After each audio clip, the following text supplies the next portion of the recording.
Alright, so I want you guys to think back on your morning and think about the first thing that you touched this morning. Was that your cell phone? So I'm going to ask you some questions, and I just want you to think about these as I ask them. So, how much time do you think you spend on social media a day? And how many text messages do you think you send and receive a day?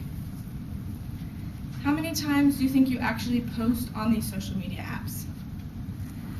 So Americans spend hours scrolling through social media. Here are a few examples of social media that are widely used by teenagers and adults.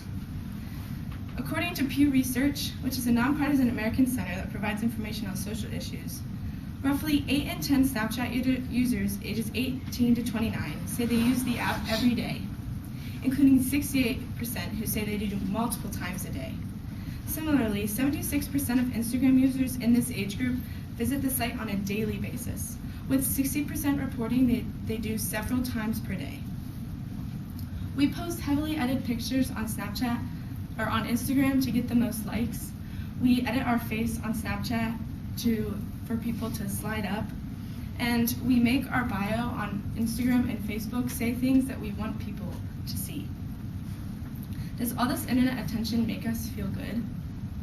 Because I think that we are living in a fake world with fake connections. So my name is Karen Longenecker, and I'm a teenager in the 20th century, and I am surrounded by the world of social media. My high school friends are obsessed with social media, and people were obsessed with how they looked and how they were presented on social media. I, even too, at one time was concerned with my online image. It's hard not to get consumed by this when everyone around you is also consumed by social media. So not only does social media affect our inner selves, but it affects our relationships with other people. We aren't getting to know people in person, and that's causing us to isolate ourselves. So today I'm going to bring to your attention how social media affects our self-image, how it plays a role in our connections, and how alone that truly makes us feel. So my first thing is that social media, social media lets us edit and hide our true selves. So this is just a screenshot from my phone of my Instagram feed. So people on Instagram want to just post the happy things of their lives. They want people to see just like the happy and positive parts of their lives. When someone does post something negative on social media, people notice it and kind of just scroll past it. I interviewed someone from our class, Shanti, and asked her what kinds of things influence her and what she posts on social media. And she says that my posts are what I want people to see and how I want people to perceive me. People don't want to post negative things. We edit our face on VSCO and Facetune, that are some apps that allow people to cover up the things that they don't like about themselves. Instagram and Snapchat have tons of editing on the app themselves. The second thing I want to talk about is that social media distracts us from the real world and making real connections. So I'm going to ask you something. When you walk from place to place on campus, are you pulling out your phone and texting someone and looking at social media? Or are you looking at the people around you, making conversation with the person in front or behind you? Because this is a lot of what our streets look like. It starts to become more comfortable talking to people online rather than in person. And as found in the Wall Street Journal, according to a new study that tech companies are looking into, more than 2/3 of teens say they would rather communicate with their friends online than in person. 35% of 13 to 17-year-olds prefer texting as their favorite way to communicate. You can't control what you're going to say in person, but you can online, and that's why it's becoming more comfortable for us to talk online.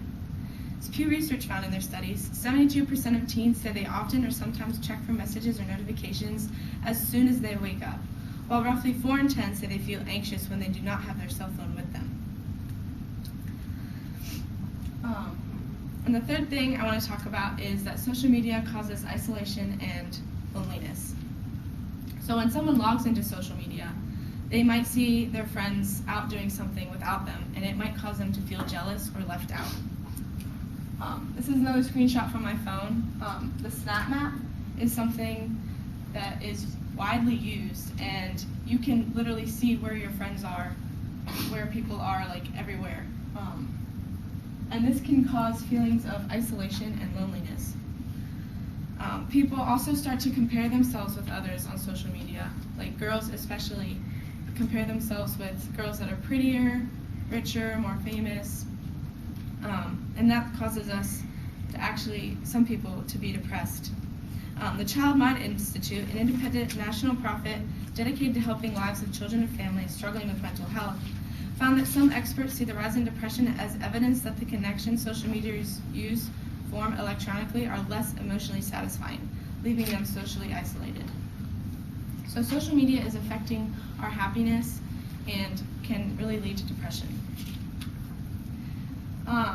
So just based on what I've said today, social media is taking over our lives, and it's affecting our inner selves, our connections with other people, and the world around us.